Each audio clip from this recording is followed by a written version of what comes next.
Justicia en 35 milímetros. Saludos amigos, muy buenas noches. Estamos en Justicia en 35 milímetros, el ciclo de cine jurídico que les ofrece el Colegio de Abogados de Oviedo.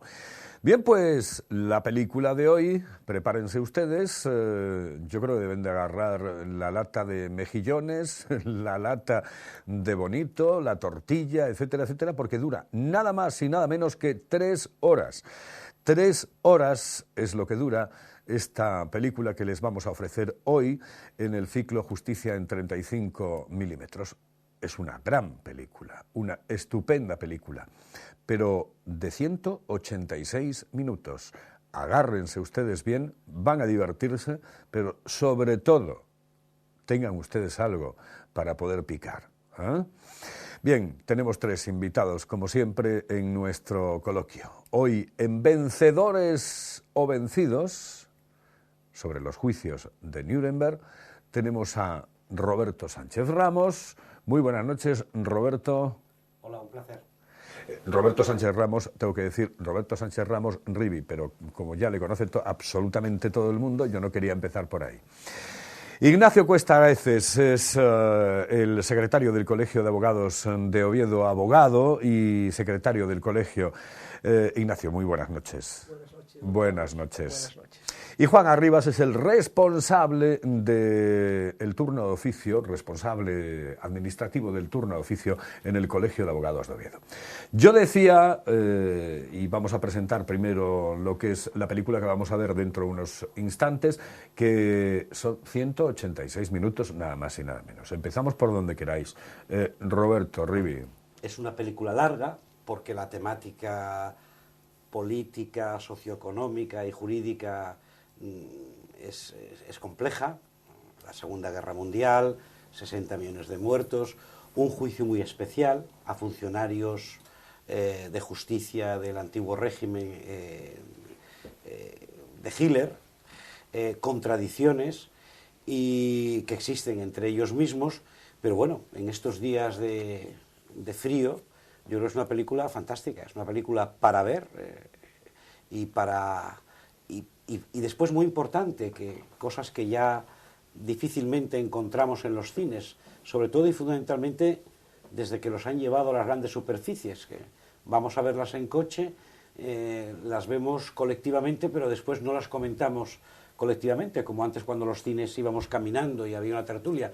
Yo creo que es una película perfecta para ver en familia y en amigos y para poder abrir un debate al respecto, ¿no? Que eso es lo que haremos dentro de un instante. A Ignacio Cuesta Aeces es una de las películas que le ha marcado, que más le gustan. Bueno, pues ciertamente, la verdad es que es una película, como decía Rivi, larga en cuanto a metraje, a duración, pero que se hace corta porque es una película intensa, porque es una gran película. Y yo creo que eso es lo fundamental, es decir, estamos acostumbrados a que efectivamente las historias, el cine tenga que tener, bueno, pues, digamos, alguna intencionalidad, y yo creo que el cine, fundamentalmente, y al margen de la temática, de lo que se pueda, es entretenimiento, es decir, el cine se hizo para entretener, y esta es una película entretenida, que hace que pensar, que plantea temas controvertidos, que plantea temas que pueden ser objeto de discusiones intensas, pero fundamentalmente es una película entretenida, con una dirección magnífica y unas interpretaciones ciertamente para recordar.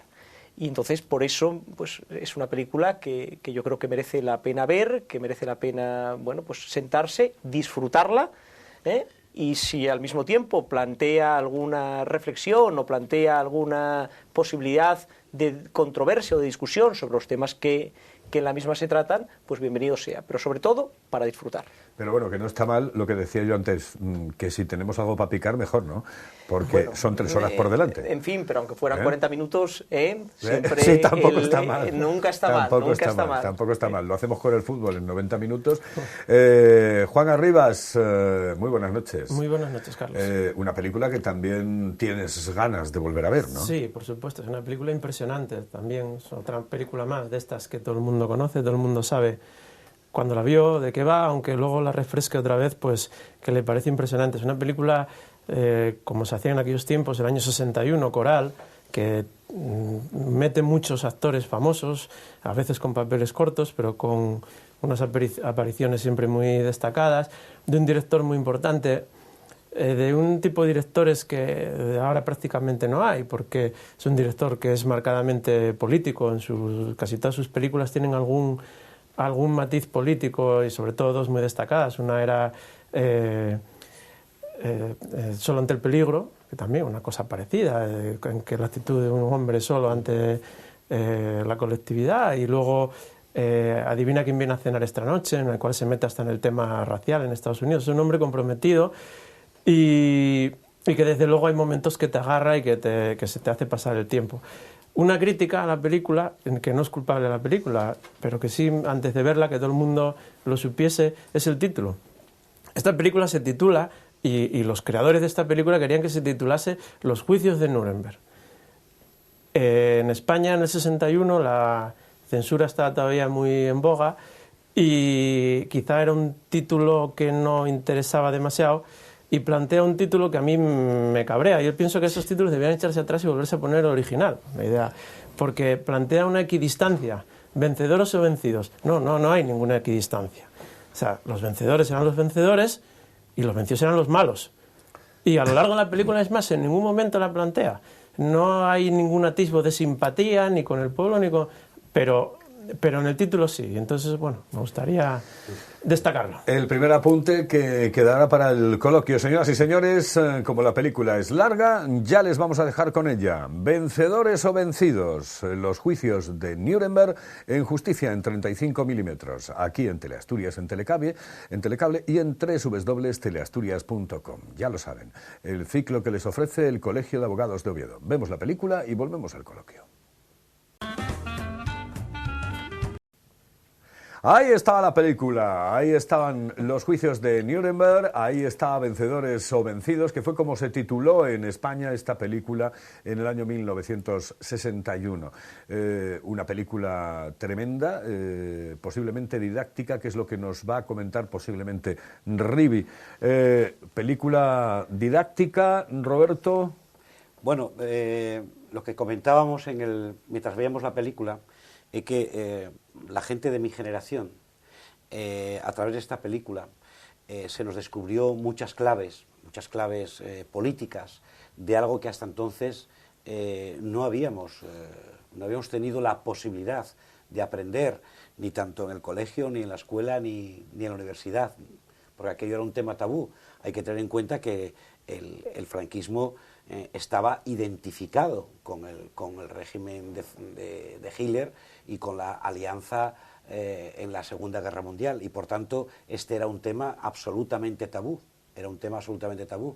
Y esa película, que yo la vi no en el 60, sino muy avanzados en los 70, pero todavía en la dictadura, para nosotros fue un gran impacto que nos llevó en muchas ocasiones pues a tener tertulias sobre este tipo de películas, y esta en concreto. Bueno, por otra parte, pues bueno, ya comentará aquí los compañeros juristas.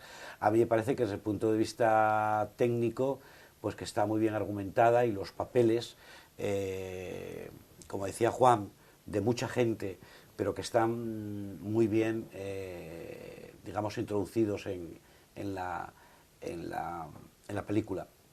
Tal vez Richard Wellman, en algunos casos, el fiscal, digamos que tengo la sensación de que sobreactúa, ¿no? Lo que pasa es que la película, al ser traducida al castellano, eso también a veces nos desenfoca los papeles reales de los actores en la traducción. ¿Vale? Ignacio Cuesta, el tema didáctico de la película, y en aquellos momentos en España tenía su aquel, ¿no? Bueno, indudablemente. Sí, que se haya estrenado ya debía ser un éxito, ¿no? Yo la verdad es que, bueno, pues distingo dos como dije antes en la introducción, dos vertientes distintas, ¿no? Por un lado, la de cine puro, es una gran película, como decía, con una muy buena dirección, un guión adaptado magnífico, que además yo creo que obtuvo el Oscar precisamente al mejor guión adaptado ese año, y unos actores con interpretaciones verdaderamente maravillosas.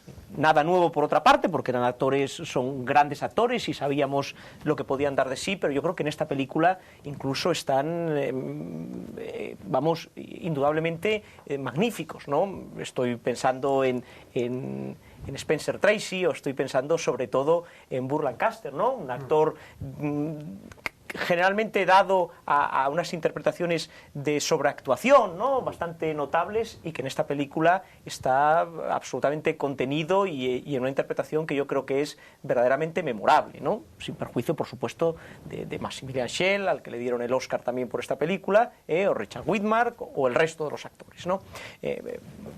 Fundamentalmente los que tienen unos papeles secundarios, pero que yo creo que son absolutamente intensos, como es Montgomery Clift o incluso la propia Judy Garland, ¿no? Por un lado, esa vertiente de cine, y por otro lado, lógicamente, el trasfondo de lo que cuenta, ¿no? Indudablemente es una película con un contenido didáctico, y es una película que nos hace reflexionar. Yo creo que el planteamiento se hace desde el inicio de la propia película, ¿no? Es decir, estamos hablando de unos juicios que no son los juicios, digamos, que la gente conoce, los juicios de Nuremberg, que quizá eran los juicios en los que se destinaba, o sea, estaban dirigidos a juzgar a los jerarcas del régimen nazi, que tuvieron lugar muy poco después de la guerra, en el año 45-46, que fue fundamentalmente donde se juzgaron también en Nuremberg a jerarcas, yo creo que el más conocido de todos, Hermann Göring, ¿no? Aquí se está juzgando a funcionarios, a jueces. Es decir, a personas que aplicaban la ley que estaba vigente en aquel momento, que formaban parte del ordenamiento jurídico y aplicaban ese ordenamiento jurídico. Y por eso yo creo que le da un trasfondo a la película, bueno, pues de una importancia muy grande, ¿no? En un debate que se sigue trasladando a nuestros días, no es nada nuevo. Yo creo que la clave precisamente de la importancia es que se haya dado, lógicamente como consecuencia de lo que sucedió en la Segunda Guerra Mundial, 60 millones de muertos, pero fundamentalmente que se haya producido, que a mí es la parte que me parece más llamativa de toda esta cuestión, es el hecho de que se haya producido en Alemania. Es que esto en otros países, este debate lo tenemos actualmente, es decir, hace poco, bueno, pues se debatía, pues no sé, en países incluso islámicos, o en países, pues como por ejemplo el Afganistán de los talibán, o en los países donde está instaurada la Sharia o la Sharia, si es lícito o no es lícito un sistema que el propio país se da a sí mismo, y si es necesario aplicarlo, o es lícito o justo aplicarlo o no. Pero es que aquí esto se está produciendo en Alemania, pero no en Alemania hace 3 siglos, sino que se está produciendo en Alemania hace 4 días, ¿no? Entonces, ese trasfondo que tiene la película, de si efectivamente un ordenamiento jurídico, al margen de que sea o no sea lícito, al margen de que sea justo o no sea justo, se debe de aplicar por los que realmente lo tienen que hacer, que en este caso son los jueces, yo creo que es un debate, digamos, de una trascendencia enorme, ¿no? Que supera con mucho al ámbito de la propia película y que se plantea muy bien al principio, y yo creo que de manera, digamos, subyacente en toda la película, cuando se dice, oiga, ¿es lícito juzgar al pueblo alemán por estos hechos? Es decir, ¿hay que juzgar a las personas directamente implicadas o es lícito juzgar al pueblo alemán? ¿Tiene el pueblo alemán responsabilidad en los hechos que sucedieron en esa época? Y claro, este es un tema de una trascendencia tan grande que lógicamente toda la película está influenciado por él, ¿no? Entonces, sí, yo al hilo de lo que dice Nacho, hay una cosa clara, lo que él plantea lo responde al final Spencer Tracy, cuando dice, esto hubiese sido muy fácil, viene a decir, si los malos hubiesen sido monstruos con cuernos y rabo, porque todo el mundo los hubiese identificado, todo el mundo los hubiese diagnosticado y los hubiese atacado. El problema que aquí tenemos es que los monstruos son gente normal, que en cualquier momento dado pueden llegar a hacer eso. Eso se plantea, a mí, estas películas que las ves a lo largo de toda una vida, más inocentemente cuando eres más joven y luego hasta que ya las vas viendo de más mayor, vas apreciando matices y que es lo interesante, ¿no? Primero lo ves, como decía Nacho, con una ilusión de que te agarra, una película que sigues la trama, que sigues las actuaciones, los condenarán, no los condenarán, lo simplificas hasta el punto de, bueno, es que van a condenar a los nazis. Cuando la empiezas a ver ya con una edad, empiezas a ver ya desde la primera escena, el coche va por una carretera desierta y en menos de 200 metros el conductor, que indudablemente Smith, peinado con gomina para atrás y le faltaba solo taconear, casi atropella a 2 personas. ¿Qué le tiene que decir Spencer? Oiga, no pite tanto, tranquilo. O sea, tú ya vas viendo que ya el problema no es que vayamos a tratar con unos monstruos que estaban en una jaula, no, es que vamos a tratar con todo un pueblo que estaba de alguna manera implicado en todo esto. No, y eso es el contenido fundamental y el mensaje fundamental de la película, que paralelamente a la trama de la película, cuando se plantea al final de que hace falta no seguir con esto, no hará falta más olvidar, lo mismo pasó. Stanley Kramer planteó hacer la película en el año 61, que ya habían pasado 15 años, y él dijo, bueno, ¿a quién le iba a importar ahora hacer esta película? Hombre, lógicamente yo en eso siempre tengo la misma argumentación, y es que las cosas siempre hay que verlas con perspectiva. No se puede hacer una película 2 años después de haber acabado... Sí, pero decían que a lo mejor no interesaba. Y él dijo que sí interesaba y que la quería hacer. Y que quería que ahora se viese lo que había pasado, ¿no? Bueno, vamos a irnos primero a la película y después vamos ya a esos matices jurídicos, esos matices que le podemos sacar a la película en cuanto al proceso se refiere. La película, ¿qué os ha parecido como película, como obra de arte cinematográfica? Bueno, a mí me gustó mucho porque creo que a pesar de que pueda asustar, lo que a ti un poco te asustó, lo de 3 horas, entre otras cosas porque el cine de los últimos años es un cine de escena tras escena y estamos acostumbrados a que, bueno, sea plano contra plano y que no haya prácticamente planos fijos y sobre todo que el argumento no exista. A mí lo que me entusiasmó es el argumento, los papeles, todos y cada uno de las preguntas del juicio, la intervención, el papel tan delicado y tan difícil del abogado, que yo creo que ahí hay un argumentario, yo creo que muy inteligente por parte del guión. Yo creo que la película, bueno, pues, es una película, en algún sitio leí que había costado $3 millones, que seguramente en el año 61 era una gran cantidad, pero saber que con $3 millones, es decir, con 400 y poco millones de pesetas, pues prácticamente hoy en Estados Unidos yo creo que no se haría ninguna película, ni siquiera un corto, ¿no? Bueno, y a pesar del elenco de actores, etcétera, la película, bueno, pues tiene yo creo que tiene una luz perfecta, está en blanco y negro, que yo creo que es un color ideal, y bueno, los exteriores son pocos, pero suficientes, la llegada en el avión, y a mí lo que más me impresiona de la película, lo que más se engancha de la película, a mí personalmente lo que más me engancha, es que hacía años que no veía una película tan bien trabajados los argumentos. O sea, todos y cada uno de los actores tiene un guión, yo creo que muy bien elaborado, muy bien perfeccionado, y el desarrollo, bueno, pues me imagino que para eso habrás cogido estos actores, ¿no?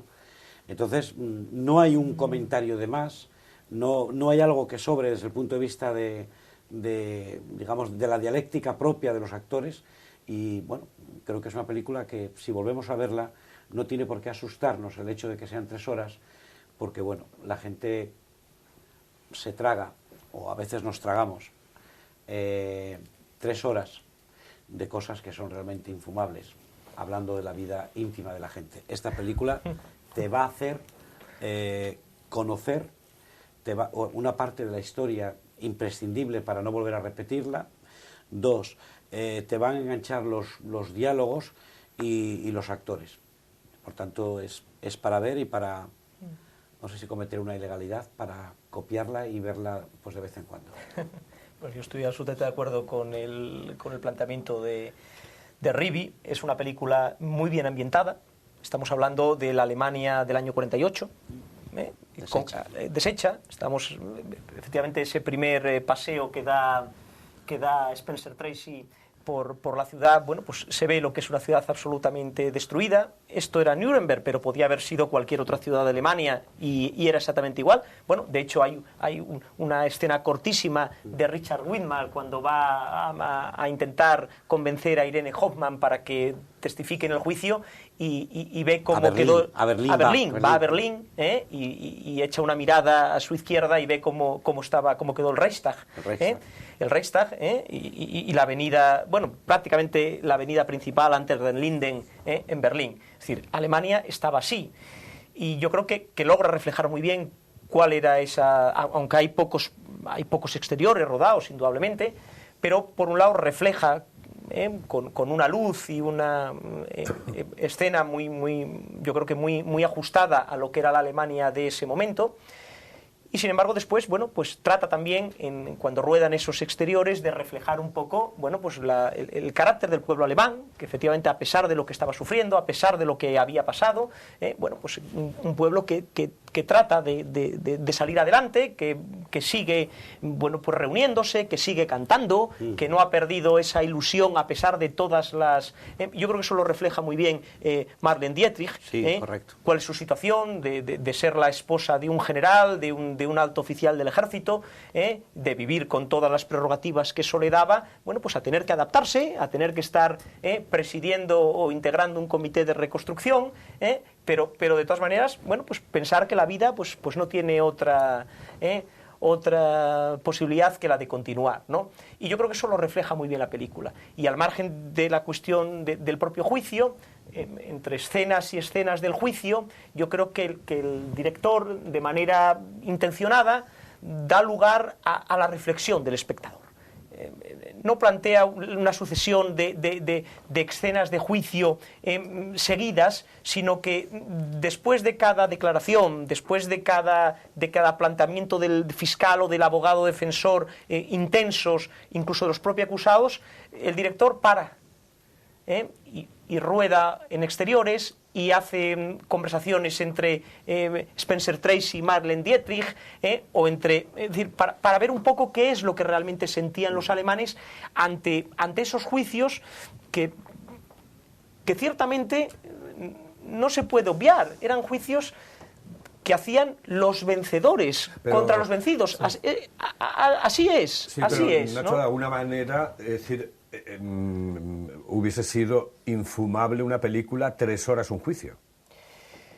Sí, claro, él tenía que dar una alternativa al juicio porque si no hubiese resultado realmente infumable la película. Sí. Digo, hombre, desde el punto de vista jurídico, hombre, para ti no, evidentemente, pero para quien no esté dentro del mundo de la abogacía, dentro del mundo del derecho, etcétera, 3 horas de juicio... Vamos. Pero trata temas universales, Carlos. Sí. No trata aspectos puramente jurídicos, técnicos, donde un espectador que no esté familiarizado se pueda perder. Es que esto es un tema universal. Es decir, el tema de la justicia, el tema de los derechos humanos, el tema de la pugna clásica entre el justnaturalismo, el derecho natural y el derecho positivo. Es decir, esa es una pugna que yo creo que trasciende del ámbito estrictamente jurídico. Sí, es decir, esto podría haberse, en lugar de haber sido un juicio, si hubiera sido una discusión o hubiera sido un planteamiento que no hubiera sido estrictamente jurídico, hubiera valido igual. Sí, pero yo pienso que en la película, que indudablemente decía Carlos, la pregunta en principio era ¿qué nos parecía como película? Es fabulosa. Los actores son fabulosos, porque evidentemente una actuación de Montgomery Clift te puede gustar más o menos esta o aquella, pero es como un Rembrandt. Un Rembrandt es una obra de arte. Habrá alguno mejor y alguno peor. Cada uno tendrá sus gustos. A mí particularmente a veces me parece que está un poco excesivo, pero es una actuación, esos 10 minutos que tiene, que son parte de la historia del cine, que es recordable, ¿no? Sí, lo mismo que la actuación de Judy Garland. Buscando personajes torturados nos encontraron mejor. Los actores más torturados de la historia del cine. Allí los tenían. Buscaban un actor que quisiese encarnar el americano apacible, de pueblo, bonachón, como él dice, un patán, que ni se presenta sin saber de qué va la historia, sin prejuicios. Ahí lo tienes, Spencer Tracy, que su norma era tú sal y no te empieces con los muebles. Pretenden, a mí lo único que no me acaba es Richard Widmark, porque es siempre un tipo duro y más bien fuerte y malo. No me cae muy bien el papel de fiscal, muy afectado por lo que vio en los campos de concentración, ¿no? Pero bueno, esa es una opinión mía personal. Y luego hay dos cuestiones. Una, la parte jurídica de la filosofía de lo que pasó ahí, y luego la parte humana, que a mí me parece muy interesante por la que se percibe en sucesivas vistas. Es decir, todos los acercamientos personales que hace lo mismo Spencer Tracy que los otros personajes de Juzgados hacia el pueblo alemán, en ninguno al final acaba viendo la más mínima cesión. Es decir, no acaba viendo el, bueno, vale, te entiendo, no. Cuando se sienta a comer un bocadillo con los dos, ahí acaba diciéndoles, bueno, parece ser que aquí nadie sabía nada. Cuando al final Spencer Tracy habla con el juez y ministro, le dice, siéntese, vale, gracias, pero no se sienta. Y le dice, bueno, pero usted comprenda. No. Cuando Marlene Dietrich cenando con él, que además está claro que hay una especie de medio atracción, romance, cómo no se iba a sentir atraído por una aristócrata, y le dice, pero es que usted no me va a creer, y lo lógico, estás esperando ya que diga, bueno, anda, te creo, a ver si... No, le dice, pues mire, es que ya no sé lo que creer. O sea, no hay ningún acercamiento en ningún momento al final, porque lo que está claro es que se está juzgando al pueblo alemán. Por supuesto que se está juzgando, ¿no? Y eso es una parte que yo pienso de trasfondo muy importante de la película, ¿no? Eso de que no sabían nada, ¿cómo que no sabían nada? Cuando desaparecía el vecino, cuando el médico al que ibas ya no puede ejercer, cuando el que te cortaba el pelo un día no está, no sabían nada. Algo sabrían, ¿no? El tendero judío, sí. No, yo creo que ahí lo que hay, efectivamente, lo que hay es una implicación, bueno, no sé hasta qué punto, pero muy generalizada del pueblo alemán con unas formas de gobierno, con unas formas de... que yo creo que además Hitler acertó en una primera fase a comprender, fue el mejor catalizador que tuvo el pueblo alemán en relación después de los acuerdos de Versalles. De Versalles, sí. Donde simplemente los ganadores de la guerra, de la Primera Guerra Mundial, condenaron a Alemania a una situación económica que después alguien con tremenda sensibilidad política, y eso hay que reconocérselo, logró recuperar. Claro, ¿dónde acabó todo eso? Bueno, pues lo decía él, ¿no? Es que nos regalaban, y luego hay un tema muy importante, y es que ¿cuál fue el papel del Vaticano? ¿Cuál fue el papel de los Estados Unidos? ¿Cuál fue? Lo refleja muy bien y muy crudamente, y además nos viene muy bien que se nos resfriegue eso. El de la URSS. ¿Qué fue el papel de la URSS? Claro, porque la URSS había firmado un tratado de paz, de no agresión, años antes con Hitler. Es decir, toda la comunidad internacional, en el sentido más ámbito del término, incluido el propio Vaticano, que forma parte de la comunidad internacional, permitieron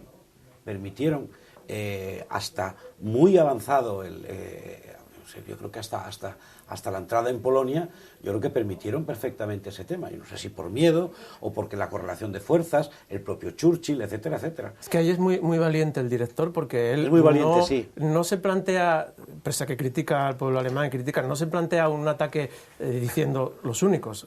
Lo que dice Riviere lo planteó e incluye la lectura de unas leyes del estado de Virginia. Claro, sí. Pero entonces mi pregunta es, ¿a quién juzga la película? Bueno, yo creo que la película precisamente por eso, yo creo que la película juzga, bueno, lo primero y lo más importante, juzga 60 millones de muertos. Un hecho aberrante. Un fascismo que destruye, que hace asesinar a propios alemanes, porque una persona judía o no judía es alemán. Una persona de izquierdas o de derechas, con independencia de lo que piense, es alemán. Luego, claro, Pero al mismo tiempo, él hace una crítica también tremenda a lo que se podría hoy llamar la diplomacia internacional, en fin.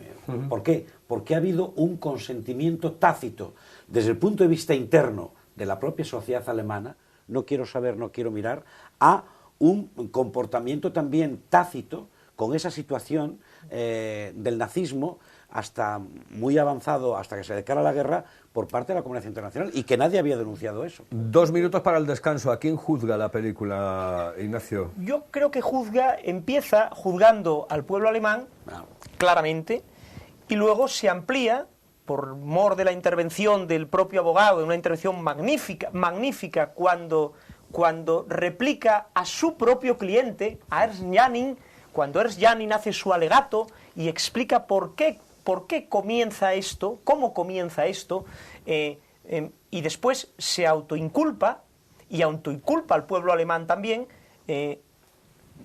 Después su abogado, que tiene que defender, tiene que seguir defendiendo, es cuando hace esos alegatos sobre la URSS, sobre Churchill, denos, si estamos en una situación como la de Alemania, denos a un hombre con la cabeza y el coraje de Adolf Hitler, eso lo dice Winston Churchill, el Vaticano o la URSS, efectivamente. Bueno, pues yo creo que se amplía ese juicio con posterioridad a la comunidad internacional, es decir, al mundo, que no solamente permitió, sino que contemporizó, sobre todo al principio, de manera absoluta, ¿no?, con el régimen nazi, sí, ¿no? Yo pienso que básicamente juzga desde una manera vista objetiva la posibilidad de cualquier sociedad convertirse en un régimen brutal.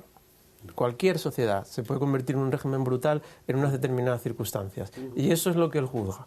En este caso, históricamente fue en Alemania, pero lo que asusta es la posibilidad de que pueda ser cualquiera, de que si no hay los debidos mecanismos de control y la debida responsabilidad ética y moral de los ciudadanos, que es a lo que va, a la moral de los ciudadanos, ¿qué tenían que haber hecho los ciudadanos para que eso no pasase? Cualquier sociedad puede pasar lo mismo. Y no precisamente única y exclusivamente a través de un levantamiento militar, sino también de la irrupción de las urnas, como en el caso de Hitler fue en su momento. Dice... Sí, bueno, dime, Sí, Ignacio. pero yo creo que No, que el cuando problema decías de que yo Alemania estoy no es- absolutamente no de es acuerdo solamente- contigo, que pero- juzga a la humanidad en líneas Ahí, generales. claro, ¿no? pero esas Alemania- son cosas que se repiten y la gente se las cree. Sí, en pero- realidad no consiguieron la mayoría de los votos en No, la no, primera pero- votación. pero da igual. Amedrentaron de tal manera a los otros partidos que había, No, pero- que en la sala del Reichstag se retiraron los católicos y los socialdemócratas, unos no votaron y los católicos se adhirieron a ellos para que Pero ganase Hitler. Si no, pero porque están Pero eso rodeados de solo camisas lo pardas pudieron- a punto No. de aporrearlos. No, están rodeados de camisas pardas y están rodeados de una sociedad que en su conjunto apoya eso. Si no, sería imposible. Es decir, en un país como Alemania, bueno, eso, luego no hubiera, sí, está claro. eso no hubiera sido posible. Es decir, eso es lo verdaderamente llamativo del caso alemán. A mí el régimen nazi siempre me ha parecido un régimen fascinante, y la figura de Hitler también. No, lógicamente, desde con un adjetivo, digamos... De admiración. De admiración, pero verdaderamente fascinante. Y yo sigo leyendo y sigo intentando comprender cómo fue posible que en Alemania pasara lo que pasó. Lo explica perfectamente en su alegato, y volviendo a la película, Ernst Janning.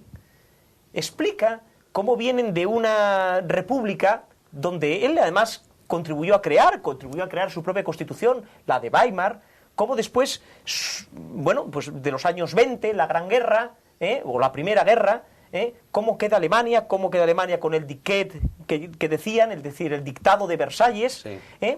Y cómo Hitler consigue recuperar fundamentalmente el orgullo del pueblo alemán. Al margen de sus logros ya después en infraestructuras, en empleo, es que en Alemania la situación es que la gente estaba en la calle pidiendo. En los años 20, en los años 30, en el periodo, digamos, de entreguerras, la gente pedía en la calle. La inflación estaba absolutamente disparada. Es que te costaba una barra de pan 1 millón de marcos y por la noche te costaba 3 millones. Era una situación que ciertamente no era sostenible. Vamos a irnos al descanso, Sí. si os parece. Son, nada, unos minutos y volvemos con el debate, con el coloquio. Claro, esta película da para muchísimo, no solamente para hablar de la película, sino también para hablar de ese periodo realmente para olvidar en la historia de Europa, en la historia del mundo y fundamentalmente en la historia de Alemania. Volvemos en un instante. Después del descanso seguimos y vamos ya en la recta final. Nos quedan los últimos 25 minutos de debate, de coloquio. Hablamos de la película y hablamos... Esta película, lo que decía, da para tanto que ya no sabe uno por dónde entrar, porque podemos hablar de la película, podemos hablar de realmente los juicios de Nuremberg, desde el punto de vista del espectador, sea jurista o no. ¿Cómo se desarrolla el juicio desde vuestro punto de vista? Bueno, yo creo que mejor darle la palabra a los abogados. No, pero digo desde el punto de vista del espectador, Sí, en este caso, oye, tú eres un político... Sí, en fin, bueno, soy representante de la polis, nada más. No, de la polis, no de la poli. De la polis, de la ciudad. No, bueno, pues precisamente por no ser jurista y por ser un espectador, a mí el juicio no me parece cansado en absoluto. No me parece cansado, me parece muy ágil las intervenciones que hay.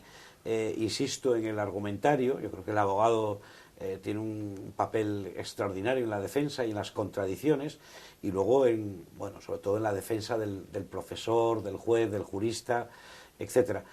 Es una película que yo creo que el juicio es el pretexto para contar una historia de historias, la historia del nazismo, la historia de cómo se desarrolla, en fin, y una condena, sobre todo y fundamentalmente, a los cientos de miles de asesinatos que se producen dentro de la propia Alemania, con propios alemanes, por el hecho de ser pobres, por el hecho de ser judíos, por el hecho de ser gitanos o por el hecho de ser rojos, de izquierdas.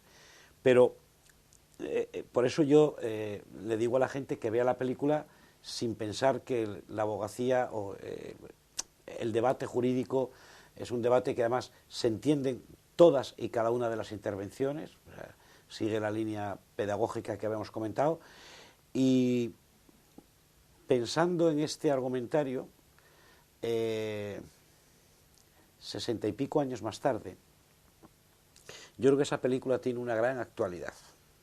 Es decir, a los pueblos, a las sociedades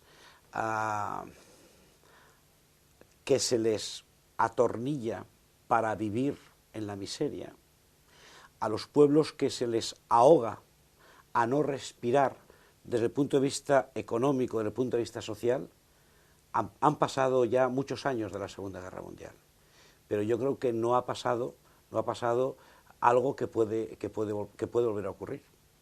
Y hoy estamos viviendo situaciones, evidentemente no de aquellas características, pero situaciones económicas que puede hacer que revienten muchas cosas que desde el Estado social y democrático pueden desaparecer, por las causas que provocaron precisamente la subida al poder de Hitler y de todo lo que conllevó de la guerra, etcétera, etcétera.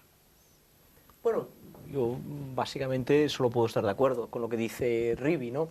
Es una película que pueden ver perfectamente gente que no esté familiarizada con el mundo jurídico, porque realmente no es un juicio al uso. No se está juzgando con nuestro ordenamiento jurídico un asesinato o se está juzgando un robo, ¿no? Es una cuestión que trasciende. Estamos, posiblemente sea, bueno, sin posiblemente, los precedentes de ese proyecto que es el Tribunal Penal Internacional,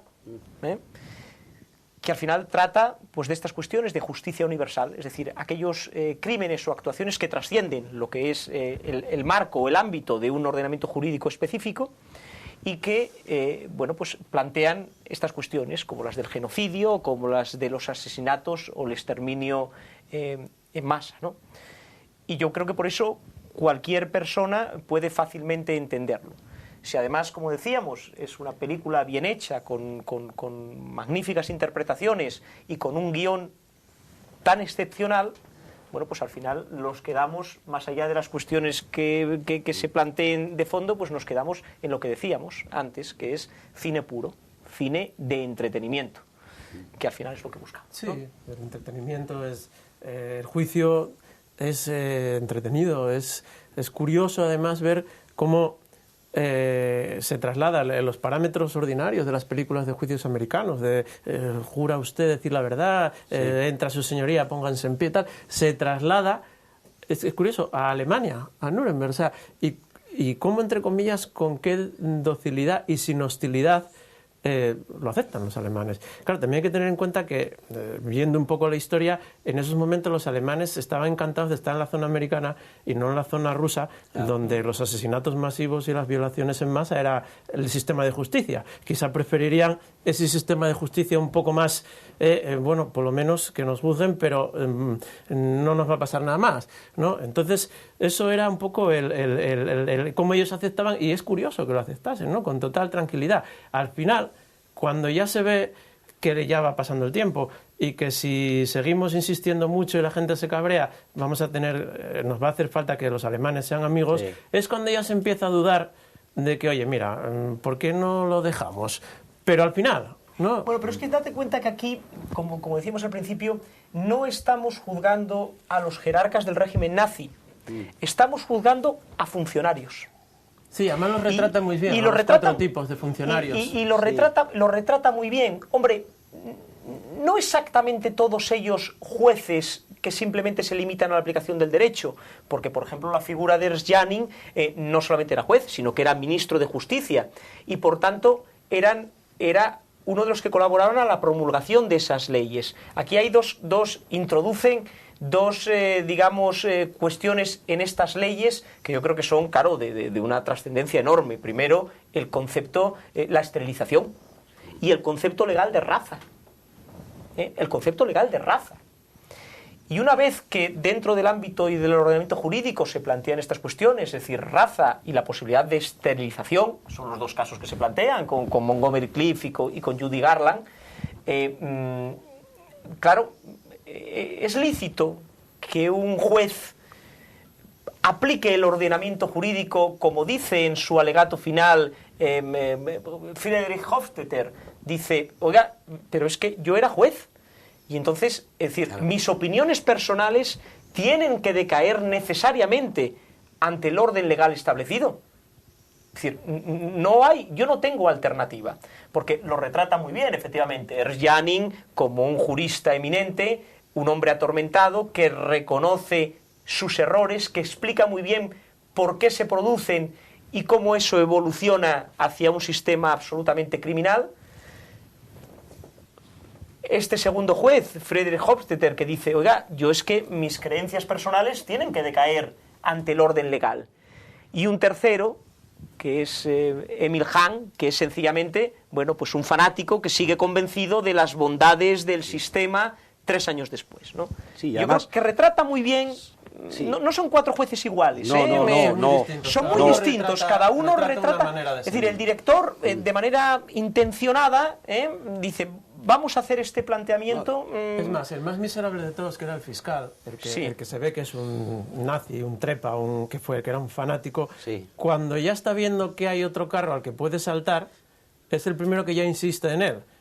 Que no nos juzguéis, que no os va a interesar, que mañana van a venir los bolcheviques a por vosotros, ahora... él ya está viendo que hay un nuevo salto que dar. Claro, ¿no? Y si se da ese salto... Luego hay el funcionario que él apela que yo hago lo que me mandaron y no tal, que, bueno, es igual de despreciable muchas veces, porque como decía el juez que me declaró, es que yo me retiré y usted siguió.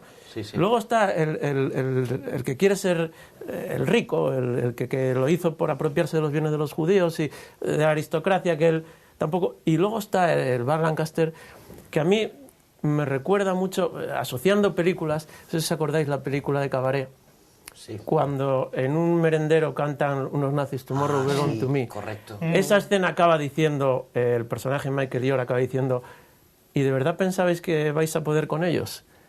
se lo estaba preguntando a personajes como Lancaster, porque eran aristócratas, pensaban que iban a poder con ellos, que los iban a usar un tiempo y claro, no pudieron con ellos, y ese fue su grave error. Claro, fíjate que Burr Lancaster, Ernest Jannings, salta y corta de manera radical el interrogatorio que su propio abogado le estaba haciendo a Irene Hoffman cuando estaba volviendo a reproducir el juicio, estaba haciendo un juicio dentro de un juicio, porque realmente estaba haciendo lo mismo que hicieron en su momento los jueces nazis. Es decir, le estaba preguntando si efectivamente ella se había sentado en sus rodillas, sí, o si la había besado. Es decir, exactamente lo mismo que le podía haber preguntado en aquel momento Emil Hahn, el fiscal nazi.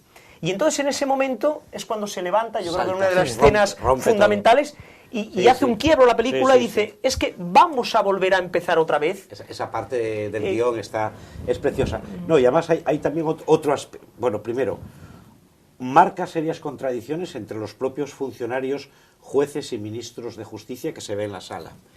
Marca otra contradicción también muy importante cuando al juez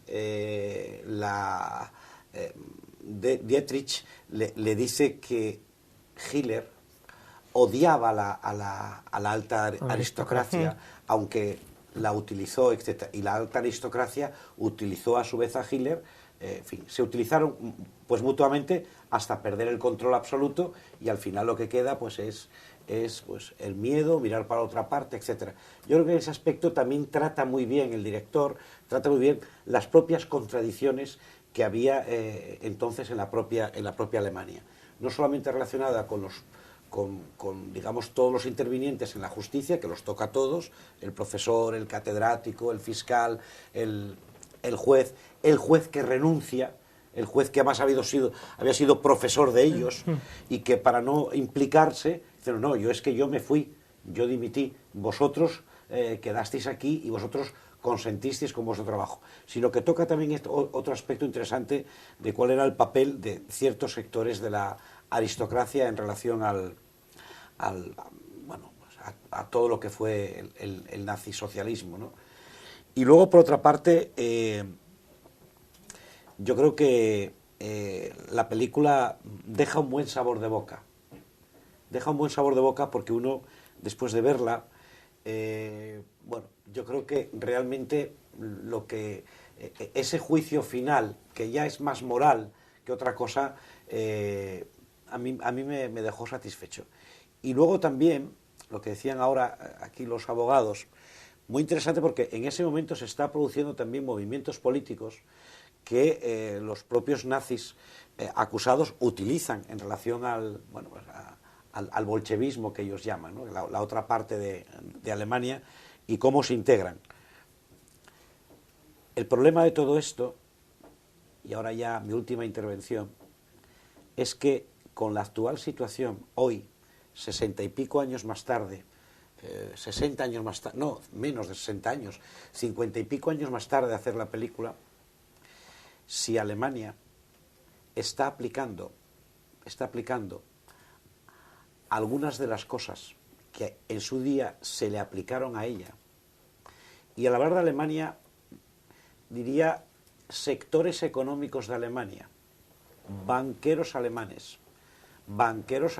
y capitales alemanes que han prestado su dinero a la Europa pobre, entre las cuales, o Europa deudora. Si algunos mecanismos que se utilizaron contra ellos después de la Gran Guerra, ellos lo están utilizando con otras formas, pero los fines son los mismos, de atragantar a determinados países de Europa 50 y pico años más tarde. La película, ¿qué quiero decir con esto? Quiero decir que la película no solamente cierra lo que es el nazismo, la guerra, el desastre, la Creo que hablas de una especie de vendetta alemana con respecto al resto de Europa.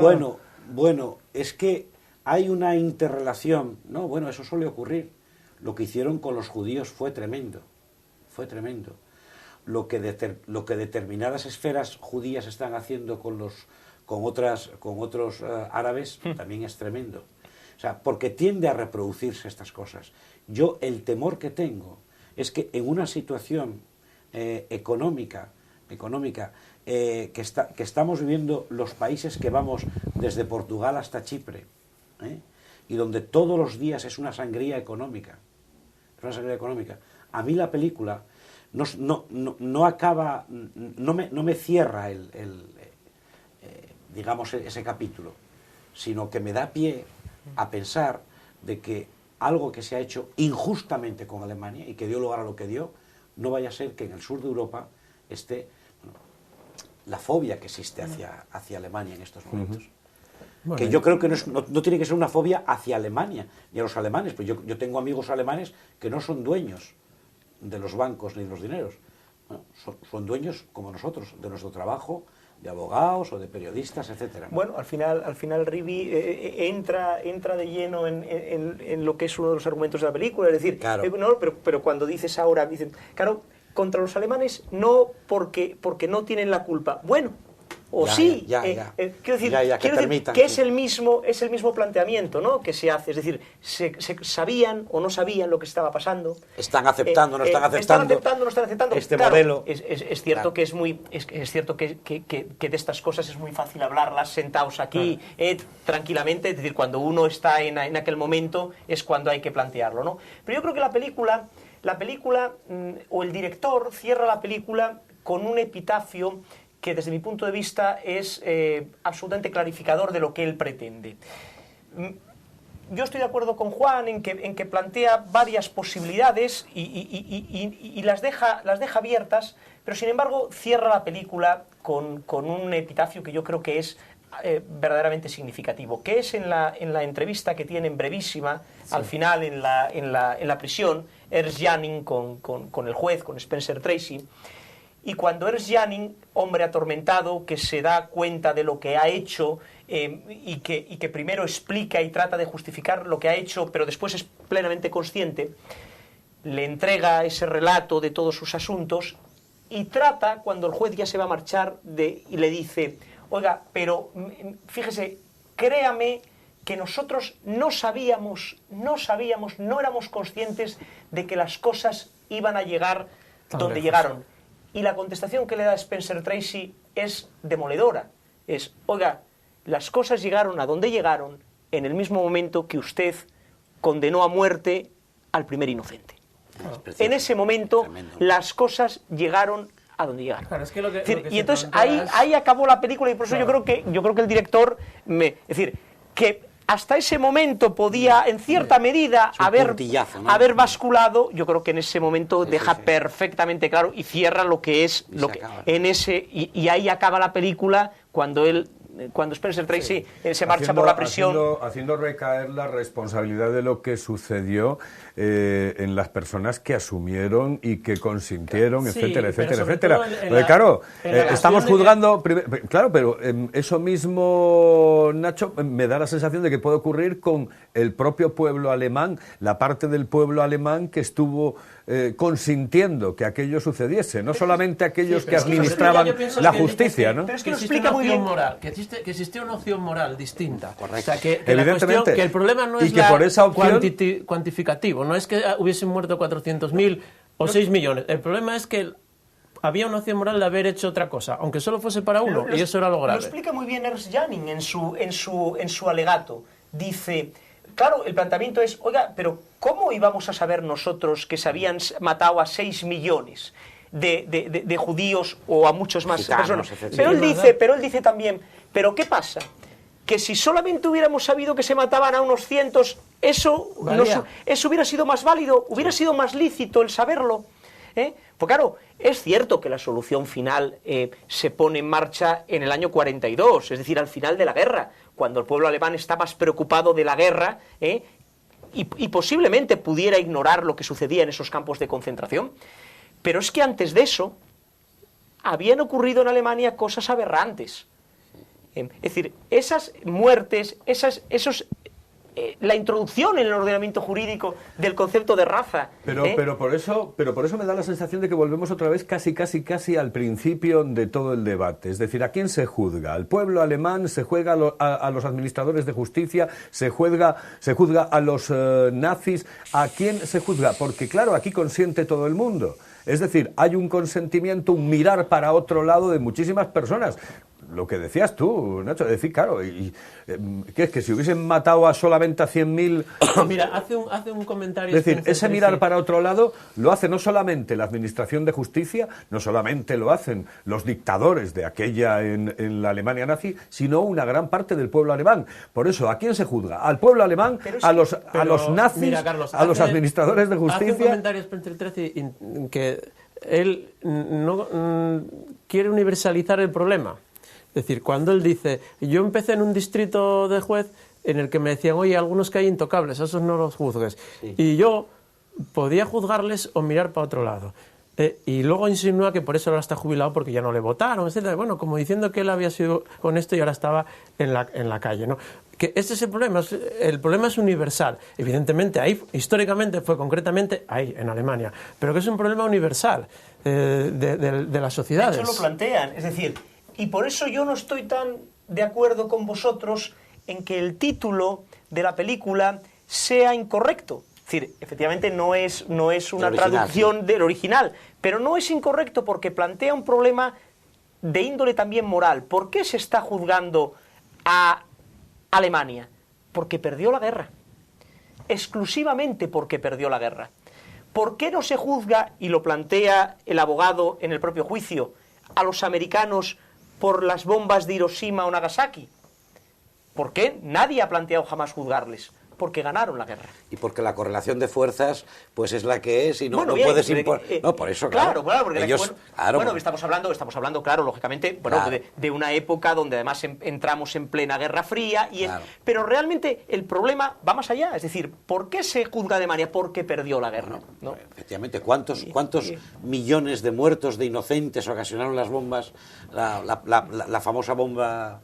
Sí, hombre, los bombardeos de los últimos años de la guerra de ciudades alemanas sobre población civil, cientos de miles en Dresden, Hamburgo. Pero claro, el argumento de los americanos es el mismo argumento que utilizaron los alemanes, exactamente lo mismo. Claro. ¿Por qué lanzamos las bombas en Hiroshima? Porque con ello evitamos muchísimos más muertos. La guerra acabó mucho primero. Y exactamente es lo mismo que decían los alemanes. Los aliados destrozaron a Alemania cuando ya era innecesario. Es decir, la guerra la tenían ganada y a pesar de ello, en Dresde o en Berlín, lo destrozaron, y la guerra ya estaba ganada, es decir, era innecesario. Luego vino el negocio del plan Marshall. No existe una justificación ideológica. El argumento de Ignacio yo creo que es absolutamente claro y además yo estoy absolutamente de acuerdo. Es decir, ¿por qué? Porque ganaron la guerra, si no se hubiese hecho. Por eso el título. Sí, pero bueno, yo... Vencedores o vencidos. Sí. Me parece que es un título acertado. Después en la historia ha habido evidentemente dictaduras en todo el mundo. Sin embargo, no ha habido juicios de estas características. Se ha intentado, por ejemplo, en Argentina, con el tema de la dictadura argentina, se ha hecho en otros lugares. En Argentina y en Chile. A Pinochet lo tuvo que juzgar, se tuvo que juzgar prácticamente en España a través de un proceso iniciado por el señor juez Garzón. El señor Garzón. Sí, hombre, sí. Que no sigue siendo un maldito. Eso no faltaba. Le tengo una admiración. Es decir, bien, esto después no sucedió. Esto fue terrible. Pero después hubo una serie de dictaduras en todo el mundo, en España, en Argentina, etcétera. No hubo parangón Pero es que no hubo parangón porque la situación no pudo tenerla. Es decir, estamos hablando de 60 millones de muertos. Sí, pero lo que tú decías, que es que 100.000 son menos que... Ya, pero tendría que haber venido uno de fuera a juzgar. Es la misma argumentación, ¿no? Pero aquí al final era el es que mundo... 100.000 son menos. Al final era el mundo contra Alemania, y Alemania no es un país residual, es un país central en Europa, donde al final después, bueno, pues empezaron las cuestiones relativas geopolíticas y geoestratégicas que no se hubieran podido dar en otro país. Es decir, España desde ese punto de vista, pues aunque tuviera la trascendencia de Alemania, que no la tiene, pues tiene una importancia muchísimo menor, ¿no?, a esos efectos, ¿no? No, a eso se quiere llegar con el Tribunal Internacional que tú decías antes. Lo que pasa es que el Tribunal Internacional, que yo creo que además que es absolutamente necesario para juzgar casos de cualquier país, bueno, pues tiene serios inconvenientes, comenzando por los propios Estados Unidos, ¿no? Hay países que no reconocen a ese tribunal, y yo creo que la justicia y las democracias del mundo deberían de apoyar a los tribunales internacionales para juzgar causas de países como el que tú dices, de dictaduras y donde se hayan violado pues derechos fundamentales. Evidentemente, a eso me refería prácticamente, es decir, que no se quede, por ejemplo, en juzgar única y exclusivamente a un país en un momento determinado, sino intentar juzgar muchas veces a dictaduras de otros países en los que un tribunal internacional, pues como dice Rivi... Se está haciendo, estamos asistiendo a los juicios de la antigua Yugoslavia, donde... Sí, pero para eso tiene que haber una guerra y que unos pierdan. Bueno, efectivamente, donde se cometieron atrocidades absolutas. O sea, cualitativamente iguales que las que sucedieron en el régimen nazi. Cuantitativamente no, pero cualitativamente exactamente igual. Pues con esa última palabra de Ignacio Cuesta Areces nos quedamos. Gracias, Rivi, por estar con nosotros. Ignacio, muchísimas gracias por estar con nosotros. Gracias a vosotros, Juan, Carlos. muchísimas gracias. Hemos finalizado, ya estamos de madrugada, así que nos vamos. Señoras, señores, volvemos la próxima semana con una nueva película aquí en Justicia en 35 milímetros. Hoy hemos analizado Vencedores o Vencidos, los juicios de Nuremberg.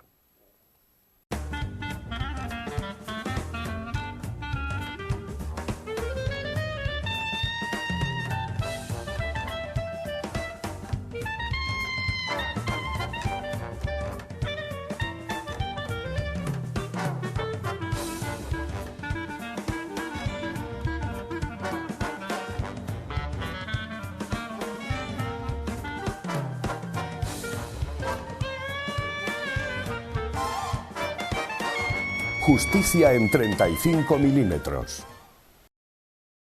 El mejor cine en Teleasturias ofrecido por el Colegio de Abogados de Oviedo. Justicia en 35 milímetros. El mejor cine en Teleasturias ofrecido por el Colegio de Abogados de Oviedo. Justicia en 35 milímetros.